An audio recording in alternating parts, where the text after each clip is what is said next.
If you're in your 30s and you're doing cardio training, it's important to challenge yourself and bring intensity if you want to improve. But how important is that intensity if you're in your 50s, 60s, or even 70s? The answer to that might be a bit surprising given the findings in a number of recent studies. Okay, so today we're going to talk about the impact of intense cardio on longevity. More specifically, the impact that having a high VO2 max can have on how well we age. We're also going to take a look at the relative merits of both steady state and high intensity interval training. Let's start this discussion off by quickly defining what cardio is and why we do it. Cardio is any type of training that raises your heart rate and works your cardiovascular system. The primary reason that we would do cardio is twofold. First, to improve cardiovascular health and prevent cardiovascular diseases like heart attack, heart failure, and stroke. Because, let's face it, cardiovascular disease still kills more people than anything else. The second reason is to improve stamina and endurance, a couple of things that help us move through life with ease, especially as we get older. Now, there's two types of cardio training, steady state and HIIT, or high intensity interval training.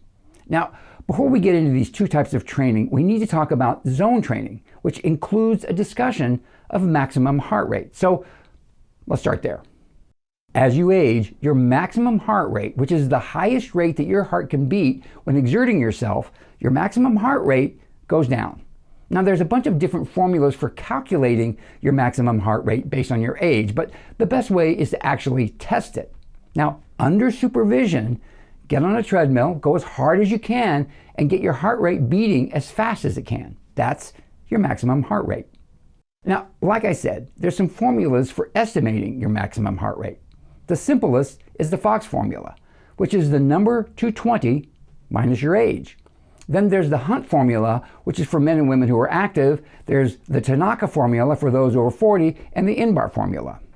Okay, so zone training uses a percentage of your maximum heart rate, whatever that is, to determine what level or zone of exertion or intensity you're bringing to your workout. Zone 1 is the lightest, and it's 50 to 60% of your maximum heart rate. Zone 2 is 60 to 70%, 70 to 80% is Zone 3, 80 to 90% is Zone 4, and 90 to 100% is Zone 5, roughly. Now, I've also heard that Zone 3 is 70 to 85%, Zone 4 is 85 to 90%, and Zone 5 is anything above 92%. Okay, so steady state cardio is a single bout of cardio training and has a steady and consistent level of exertion, which is usually a Zone 2 effort. If you're a beginner, it can last for 10 to 15 minutes, but if you're more experienced, it can last for anywhere from 20 to 90 minutes. HIIT, on the other hand, is Zone 4 and 5. Intervals can be anywhere from about 30 seconds to 4 minutes, and you should be doing more than one interval, anywhere from 2 to around 8. If you're doing really short intervals, you should go all out, Zone 5. But if you're doing longer intervals, like 2 to 4 minutes, then look for Zone 4 intensity. Now, I need to say right here that in my opinion, it's important that you do both. You should be doing both steady state and high intensity interval training, because while there's a lot of benefits that are similar, each of them bring benefits that the other does not. Both improve cardiovascular health, both improve stamina and endurance, both improve VO2 max, but not equally. They both will help you lose weight, but again, not equally. Steady state is better at lowering your resting heart rate, which is the rate your heart beats when you're resting, like when you're asleep. Your resting heart rate is an important biomarker for both fitness and longevity, although not the most important. And you want your resting heart rate to be as low as possible. HIIT, on the other hand, is better for weight loss because of an effect called excess post-exercise oxygen consumption, or EPOC. This is also called the afterburner effect. When you do HIIT, your metabolism stays elevated for 36 to 48 hours. Now, during this time, you're consuming more oxygen and burning more calories. That's a big difference from steady state. While steady state burns calories while you're doing it, when you stop burning calories. There's no afterburner effect from steady state cardio. HIIT's also better than steady state at improving your VO2 max. VO2 max measures your maximal consumption of oxygen when you're working out as hard as you can. when you're bringing as much intensity to your workout as you possibly can, when you're going as hard and as fast as you possibly can, that's when you're consuming as much oxygen as you can. And the amount of oxygen then that you're consuming is your VO2 max. It's measured by running on a treadmill while wearing an oxygen mask that measures your oxygen consumption. By its very nature, VO2 max requires a maximum output of energy, and that is never achieved with steady state, only with high intensity interval training. Now, when you're trying to determine a person's level of fitness, the primary biomarker for this is VO2 max. Quite simply, the higher your VO2 max, the more fit you are.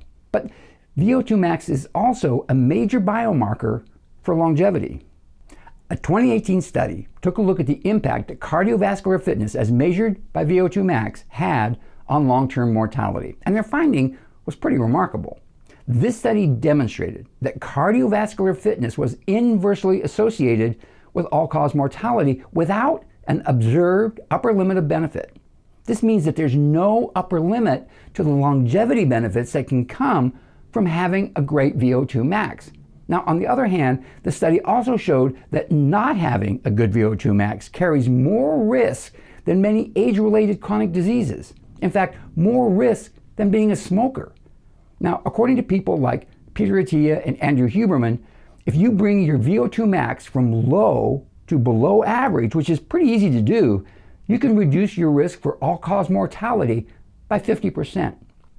People who were in the highest bracket had 80% less risk than those who were in the lowest bracket. So the takeaway here is that having a great VO2 max is one of the best things that you can do to achieve longevity. But here's the problem. After the age of 30, VO2 max progressively decreases by about 10% per decade. Why? Well, it's not as a result of the aging process. It's because as we age, more and more people find themselves exercising less and less. If you don't exercise, your fitness levels drop, your VO2 max goes down. At the physiological level, there's some pretty disturbing changes that happen. As we age and our VO2 max goes down, our heart undergoes some structural changes. It gets stiffer, less flexible, and smaller, particularly the left ventricle, which is the chamber that pumps blood out of our heart and to the body. Now, while part of the reason for our decline in maximum heart rate as we get older is a change in the electrical impulses that signal the heart to beat, I suspect that this stiffening and shrinking probably also plays a role. So these structural changes translate to functional deficiencies, like our athletic performance goes down, but also a higher risk for cardiac disease. However, training to improve your VO2 max could actually mitigate these age-related effects, restoring your heart to a more youthful size and flexibility. A different study from 2018 had sedentary, middle-aged adults undertake a supervised exercise program for 2 years, with the purpose of examining what impact that had on heart stiffness and overall cardiac health. The type of training that they were doing included high-intensity cardio exercises that were aimed at developing VO2 max. At the end of 2 years, they saw an 18% improvement in VO2 max. They also saw significant reduction in myocardial stiffness, and they saw an increase in the size of the heart.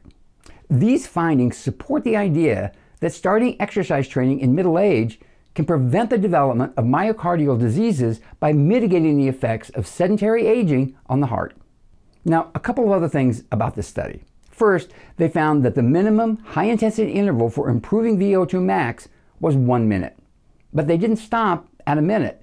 They eventually got the study participants to the levels where they could do the Norwegian 4x4 protocol about once a week. Now, more on that in just a minute. But before we move on with VO2 max and bringing intensity to your workouts, I'd like to take a moment to let you know about a couple of offers I'm making. First, for those of you who are just starting out with longevity, I've got an online course called The Longevity Guide that will lay out everything you need to know to start improving your health and actually reduce your biological age. This course is divided into 2 sections. The first breaks down the foundational changes you'll need to make to your lifestyle. These are things like proper nutrition, exercise, including not just cardio, but also strength training and mobility drills, and proper sleep for great recovery. The second section dives into the various strategies, protocols, and interventions that have been developed by longevity researchers to extend your health span and possibly your lifespan. These are strategies like optimizing your hormones and microbiome, clearing out senescent cells, raising your levels of NAD+, balancing your nutritional pathways, and extending your telomeres. If you're interested in the longevity guide, there's a link right up here or below in the description. For those of you who are more experienced, I offer longevity coaching. I've taken over 7 years of intense study into the field of longevity science and turned that into coaching programs. One of the things that we cover in the coaching program is creating your own personalized longevity blueprint based on testing to discover what's going on in your body at the cellular level. Now, if you're interested in learning more about my coaching programs, I've created a free masterclass on longevity. If you'd like to sign up for the masterclass, just follow the link right up here or in the description below. Okay, let's take a moment to look at why intense maximum effort is so good for VO2 max, for fitness, and for longevity. When we take a breath, we breathe in air. About 21% of that air is oxygen. Now, in the lungs, that oxygen is taken up by the blood. That's what VO2 max measures, the amount of oxygen that is taken up by the blood at a maximum effort. Now, that oxygen is carried to our cells where it's used to produce ATP, the energy source that fuels all the cells in our body. Oxygen, along with blood sugar, is converted in our cells' mitochondria to ATP through a complicated process called cellular respiration. Now, under normal conditions, cellular respiration is aerobic, which means with air. Part of that process is a sub-process called glycation. Now, glycation produces water and CO2 as byproducts. But when we exercise at a maximal effort and the demand for ATP goes way up, this whole process gets overwhelmed because the blood can't supply enough oxygen to keep up with production. So our cells switch to anaerobic respiration without air. And the byproduct of anaerobic respiration is not water and CO2. It's alcohol, CO2, and lactate. Lactate is what produces the burn in your muscles right after an intense exercise. Now, I always thought that lactate was a waste product, and the sooner it was metabolized and eliminated, the better.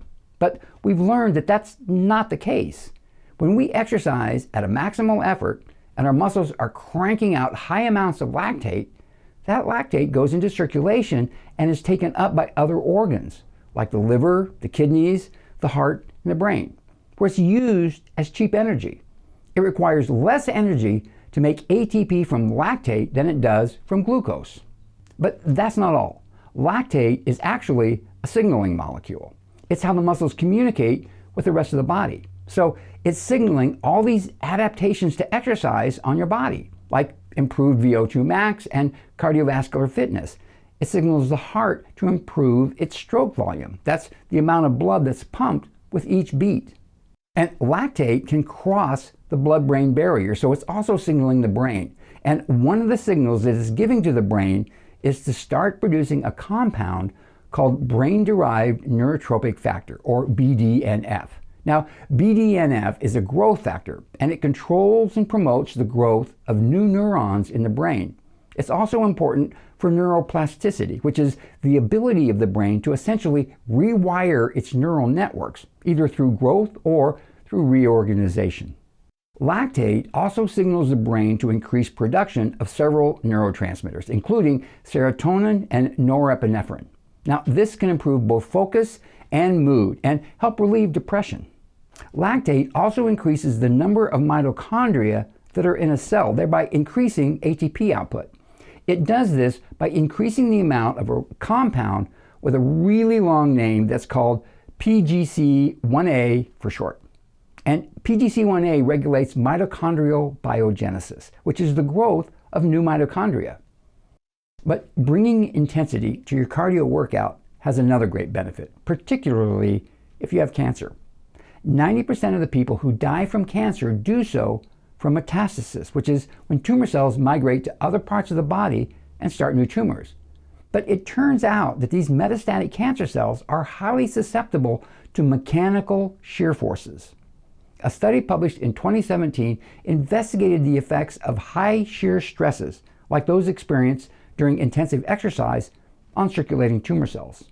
So when you bring a high level of intensity to your workout, it forces the blood to move through the circulatory system a lot more quickly, and this generates high shear forces. And these high shear stresses can effectively destroy circulating cancer cells, metastatic tumor cells. The study found that the high shear stresses that occur during high intensity exercise cause necrosis in over 90% of metastatic cancer cells within the first 4 hours of circulation. Those that survived underwent apoptosis, or programmed cell death, within 16 to 24 hours. These findings support the idea that intensive exercise may be a viable strategy to generate high shear stresses within the circulatory system, thereby reducing the number of circulating tumor cells and potentially lowering the risk of metastasis. Okay, let's talk about how to improve your VO2 max. The first thing that you should do is find out what your VO2 max is to start with for a baseline. Now, you can do that a couple of different ways. First off, you can go to a testing facility that does VO2 max testing and get tested. Find out exactly what your VO2 max is. VO2 max testing can cost anywhere between $65 and $250. But if you can't afford that, there's a test that you can do to predict your VO2 max called the Cooper 12-minute run test. What you do is you run for 12 minutes and then measure how far you got. Then you multiply your distance in miles by 35.97. Then subtract 11.29. That's your VO2 max, or at least a pretty good estimate of it. Now, the formula for kilometers is a little different, or there's a calculator for the Cooper test, and you can find the link for it in the description below. Now, when you do the Cooper test, you can run or you can walk, but the whole point is to go as fast as you're able and complete the distance as fast and as quickly as possible. Okay, so you got your number for your VO2 max. What does it mean? Well, that depends. It depends on your age, your sex, but it also depends on where you look. I found a whole bunch of different ways of interpreting that number on the internet. I found interpretations that ranked the results into 5 divisions, 6 divisions, and 7 divisions. I also found one that ranked the results by percentiles instead of from poor to excellent. But the actual differences between the numbers and how they're ranked were actually pretty small. Now, you want to train to improve your VO2 max from that initial baseline, right? There's a few different ways to accomplish that, and they all involve some form of high-intensity interval training. Why? A 2022 study looked at what they called stubborn exercise responders. These were about 40% of the people in the study who followed exercise training programs yet saw no improvement in their VO2 max. That is, until they made HIIT a part of their workout routine. And these improvements to VO2 max that resulted from doing HIIT occurred in both young and old adults.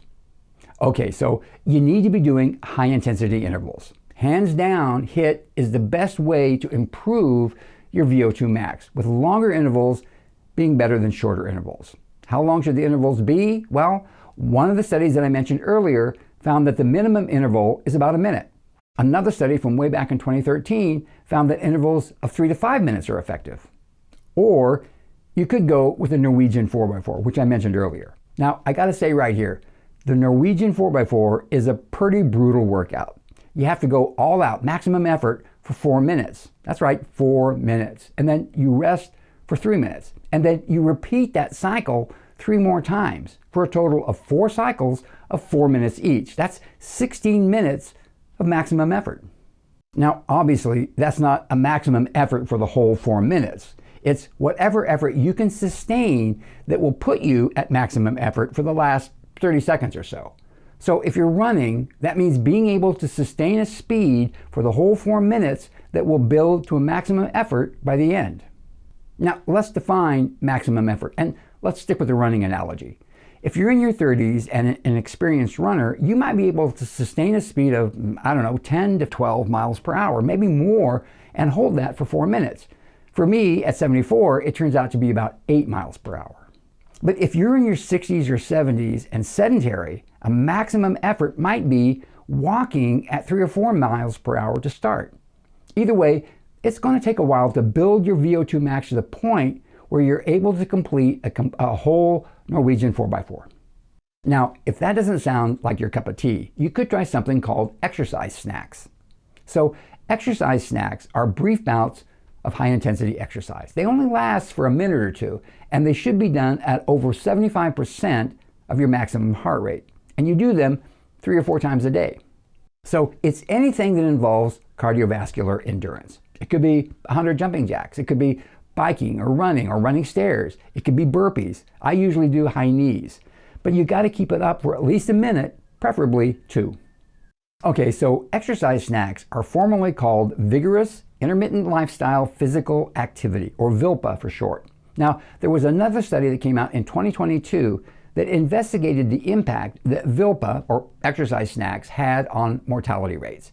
And they found that engaging in VILPA for 3 1 to 2 minute bouts per day resulted in a 38 to 40% reduction in all-cause and cancer mortality, and a 48 to 49% reduction in mortality from cardiovascular disease. So, there you have it. VO2 max is a major biomarker for longevity as well as for cardiovascular fitness. And the best way to improve your VO2 max is with high-intensity interval training, either as a single intense session like the Norwegian 4x4 done once a week, as regular HIIT sessions done a couple times a week, or as small bouts done 3 or 4 times a day. What's important is that you're challenging yourself and making progress. Okay, that's it for this video. If you'd like to learn more about the benefits of exercising after 70, check out the video I did on building new muscle. And be sure to like this video and leave a comment. That's it for me. I'll catch you guys next time. I'm out of here.